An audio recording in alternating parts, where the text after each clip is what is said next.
আমাদের ছাদ বাগানে একটা গাছে দেখেন কত আম ধরেছে। প্রত্যেকটা গত বছর যদি অনেক আম ধরেছিল, এবার অনেক আম কম, তুলনামূলক সব গাছেই কম, কিন্তু তারপরেও যা ধরেছে আলহামদুলিল্লাহ, এতেই আমরা খুশি হয়েছি।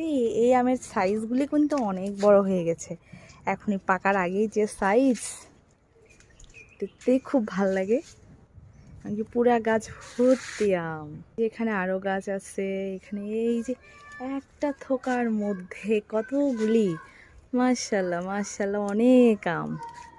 এখানে আরেকটা থোকাতে এতগুলি আম ধরেছে। অনেক দিন পরে ছাদে এসে দেখেই তো ভালো লাগছে।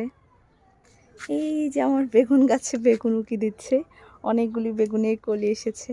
আর এই যে এত দিন পরে এসে দেখি মরিচ গাছ একদম তরতাজা হয়ে গেছে। পানির অভাবে একটু একটু মারা যাওয়ার কথা, অনেক দিন যাবত ছাদে ওঠা হয় না। আজকে মরিচ হারভেস্টও করা যাবে। এই যে মাশাআল্লাহ, অনেক মরিচ, দেখেই তো ভালো লাগে। অনেক দিন আগে লাগিয়েছিলাম, মরিচ গাছে কোনো ফলন হয় না। এই যে আমার দিনে লাগেই 4-5টা করে মরিচ। কি আর লাগে, এইটুকুই হচ্ছে তৃপ্তি আসলে ছাদ বাগানের জন্য। Bye bye.